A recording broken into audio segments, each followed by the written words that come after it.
Hello everyone and welcome back to my YouTube channel. Now let me just tell you the topic of the video. Why would I choose Maruti Suzuki or Tata Motors is what I'm going to say in this particular video. Now let me start up with the disclaimers. Anything that I tell you or show you on the video is just for knowledge purposes. Please don't take any of these as your investment advices. Now as we all of us know that Maruti Suzuki is one of the most dominant company in the market in India, and it dominates over all the companies and has around 42% of the market share in India in the automotive sector. Let us point to is understand that why you should be selecting Maruti Suzuki stock over Tata Motors when Maruti Suzuki has not given a return from the last 5 years. It has stayed stagnant. Why? Well, why you should be choosing Maruti Suzuki or Tata Motors is what I am going to say in this particular video. While Tata Motors has give you an upswing of around from 70 rupees to around 500 odd rupees. Now, why is that you should be choosing Maruti Suzuki? Now, let's just start off with the fundamental analysis point of view of Maruti Suzuki. Maruti Suzuki is trading around 8,700 rupees odd as of now, and market cap is around 2,63,000 crores, and it has seen a high of around 9,400 rupees. Now, firstly, let's see the 5 year chart. What has happened in the past 5 years? As I told, there has literally been no returns from Maruti Suzuki. It has been very, very minimal. So you can see the chart over here. The price that it was trading in the October of 17 year was around 8,100 rupees, and now it is around 8,700 rupees. So it has given a very minimal of upside to the stock. So as I told in the previous video that stocks like Tata Motors and Maruti Suzuki and the automotive sector is very cyclical. I see a upside to the Maruti Suzuki since it has not given up move from the past 5 years. Let's see how the stock actually is fundamentally. Well, let's see their sales first. Their sales have been really improving, and it has been really, really good from the past decade. And their expenses have been very sensible, and their profit margin had been going up until 2020. But then in the past 2 years, the profit margins have somewhat come down. Now, why do I think this really has happened? This is because of, I think, the inflation in raw material prices is what I really think. Because see, Maruti Suzuki is a company which gets minimal of profits, less margin of profits, but sells in very huge quantities. That is their way of making profits. In the sense, what I'm telling you is their profit margin on each cars is very low, but the volume that they make in sales or the number of cars that they sell or they sell in every year is very, very high. That is when profit really goes up. Since there has not been a lot of quantity that has been sold in the past 2 years, this is where I really think the profit of Maruti Suzuki has really come down. Since there has no one been buying cars from the past 2 years, this is where they have got a hit, I really want to say. So now here in this particular picture, you can see that compounded sales growth for the 10 years has been 9%. For the past 5 years, it has been 5%. And the last 3 years, if you see here, it has just been 1%. This is what I have been telling you that from the past 2 to 3 years, the sales have really come down in the automotive sectors.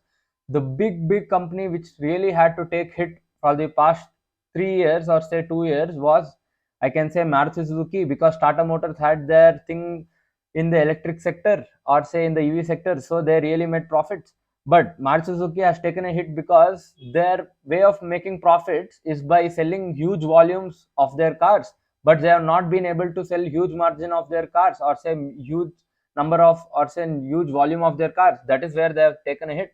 So their compounded sales growth has come down to only 1%. Now, if you come down straight to the balance sheet, what you can see here is the reserves have been increasing massively. And what you can see is you don't find a year from the year 2011 to 2022 that at least 1 year that their reserves have actually come down.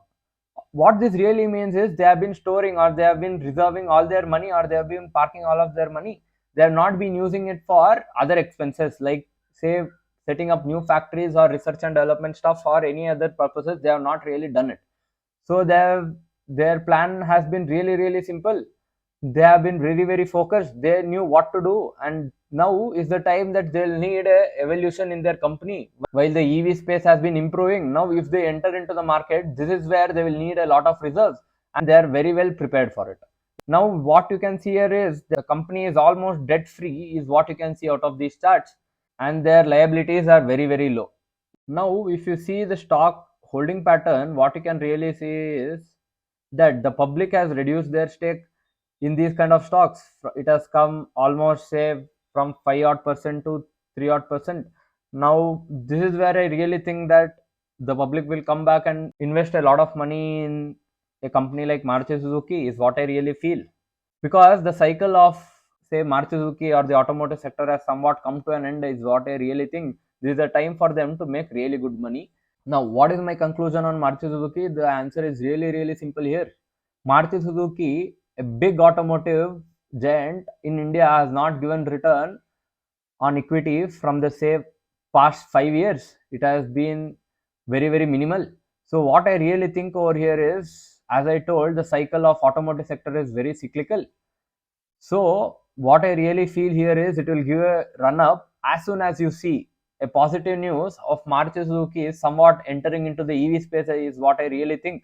Now, why is that Maruti Suzuki have not been entering into the EV space? The answer is here is really, really simple.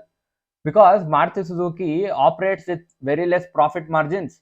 Now, if they are planning to bringing EV sector, EV cars into India, and if they are planning to make very minimal profits out of it, now they will have to sell huge number of quantities of EV sectors if they want to be on the profit side of it. If they can't move huge volumes of their cars in the EV sector in India, they'll go through a loss, or say it won't be very much profitable. As I told earlier in this video, they'll have to sell or they'll have to sell huge quantities of their cars in India to make profits. That is their game. And if they can't do it, they are going to fail in this process. So that is why they have been waiting, so that there can be some positive in this sector, that their production cost can come down, or the government helps them out with something or the other, so that they can sell huge volumes of their cars in India. Now, is this really possible, and do you see something like this happening in the future? I really don't know. But the news that I told you in the last previous video about Zimbabwe giving their mines to India and etc., if lithium extraction is going to be really, really cheap, this is going to really help companies like Maruti Suzuki to make cars cheaper. And this is where companies like Maruti Suzuki are going to really benefit.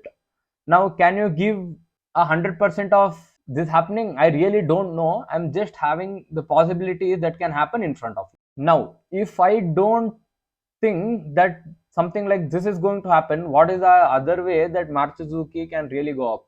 Now, the answer is really simple here. Maruti Suzuki will have to change their game, and they'll have to be a bit out of their box, and they'll have to say increase their costs of their cars, and that is the only way they can be profitable, is what I really think. If something like say EV production cost doesn't come down, or batteries cost doesn't come down, this is what the Maruti Suzuki will have to do to at least survive in the market, or the EV sector is going to be hugely dominated by Tata Motors, is what I really say. Now, what is the advantages that Maruti Suzuki really has? Firstly, they have a huge customer base for their cars, and the second one is that they give sensible service charges after the buying of cars.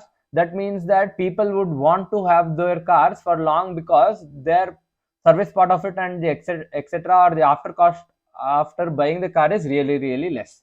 Now they have added on advantage that they have a lot of reserves. Now they can deploy all of their reserves, or say their capital, into research and development and the upbringing of the EV sector of their company. Now this is a really, really big positive, and since they don't have a lot of liabilities, or since they are very much almost debt free, this is going to be easier for them. Say making of new factories, or setting up new factories, or research and development in the space of EV is going to boost up their stock price, is what I really see. Now, if you see them entering into the EV space quickly, at that point of time itself, you will see the stock shooting up very soon. So I'm just waiting for it. My eyes will always be on Maruti Suzuki. Whenever I feel that, or whenever I see that Maruti Suzuki are somewhat entering into EV space, I really would choose to invest in Maruti Suzuki. Until then, I will just be, or I'll just have a back foot over it until I see somewhat, I get the news of say Maruti Suzuki entering aggressively into the EV. Alright everyone, see you again in the next video. Bye bye, Tata.